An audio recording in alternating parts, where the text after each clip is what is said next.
G'day, I'm just going to have a quick look here at a headlamp that I've had for probably 3 or 4 years now. It's a Petzl brand, I don't know if that's how you pronounce it, it's how I pronounce it, and it's a Tkka model, one of the early ones I believe. This particular model, from what I can tell, is no longer in production, but I thought it's still worth having a bit of a look at, just to discuss how I found it over the years, and certainly probably relevant to the current products, what you can expect if you're looking to buy a headlamp. The reason I chose this particular model is I wanted something lightweight, and this does that because it doesn't run a separate battery pack. It's quite a compact little unit, and as we'll show when we get a bit further in the video, the batteries are contained in this one unit up in here. This particular one, as you can probably see there, it runs 4 white LEDs or clear LEDs. It doesn't have any red or infrared. However, in other models those options are available. Should you be a hunter, maybe in the military, you need that kind of thing to preserve your night vision. They've got you covered if you need that kind of thing. I didn't. It's a great little unit, very compact, very light. The weight of this is 76 grams, or in the other system 2.7 ounces, and that's with the batteries in it. As I say, it's powered by 3 AAAs, and that's all it is. You virtually forget you've got it on your head. Very comfortable to wear. It's got a nice wide elastic strap. This is still current on all the models, as I say, except for possibly the light output and the number of LEDs, and possibly some other small changes. The actual body shape, the strap, everything looks the same on the current model, so all that'll be relevant. As you can see, it's mounted on here on these 2 pivot points. What that does is allows you to adjust the angle of that whilst it's mounted on your head so it's shining where you need it to be, which is really useful. I'll shine it off to one side. It's only got one button to operate it, which is this button on top. Now when you initially turn the unit on, it comes on full power. If you press it again, down a level, down another level, we've got strobe. So basically it runs high, medium, low, and then your strobe. I think the newer ones, they don't have the 3 levels, they have a high, a low, and the strobe function. I'll just turn the light off here and we'll have a look at how well that performs and what light it throws out.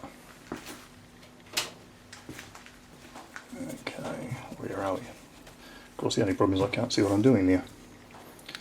Okay, so that's how much light it throws out. It's not too bad. That's on the full power. I should have mentioned, if you have the light on for a few seconds and then you just activate the switch, it'll turn the light back out. So I'll turn it on again and we'll run through the powers. That's high, medium, low, and of course you've got your strobe there, which is really freaky. Alright, I'll turn the light back on.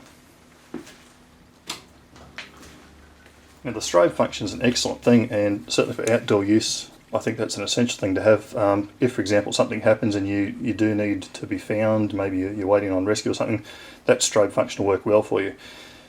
I don't know how long it'll last for. I do know the battery life on these is very, very good. The current ones they're saying on low setting, anything up to 160 hours burn time.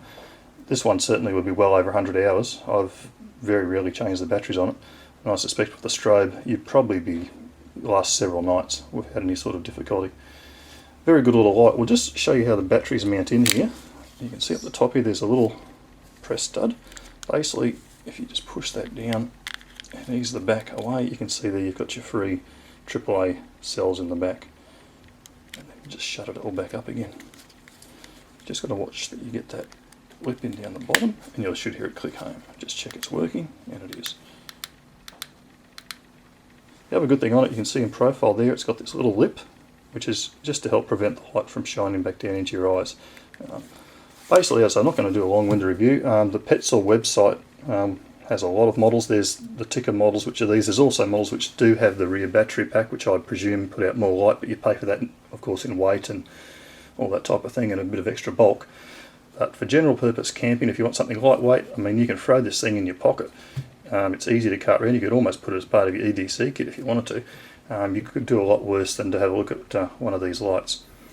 So that's my quick look at it. Overall, as I say, I've had it for probably 3 or 4 years. I've been exceedingly happy. It's been reliable, worked well. I've never had any sort of problem with it. And yeah, highly recommended. Good piece of kit. Thanks for watching. Bye for now.